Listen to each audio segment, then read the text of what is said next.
सैयदादा मैं सुनया है कोई मजलूम होया रंग सुरख है मकतलगा दा ਹੋਰ वाह वाह वाह वाह वाह ਮੈਂ ਸੁਣਿਆ ਕੋਈ ਮਜ਼ਲੂਮ कोई ਹੈ। मजलूम होया अई जे बंदा वग्या हुंदा गिरजा काशा खांदियां पईयां वाह ਹਾਏ ਹਾਏ। सैयद उठ्या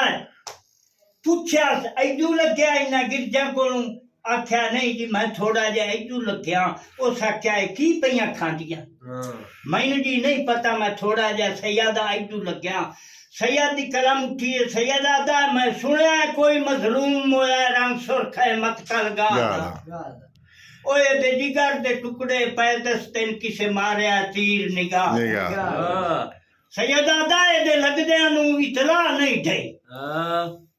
एदे लगदियां नू इतला नहीं ढई कि वतन गरीब दा वाढा जेड़ी लाश हवारा इंज पई है जिवें कोई ना आसिफ शाह ਹਾਏ ਹਾਏ ਹਾਏ ਹਾਏ।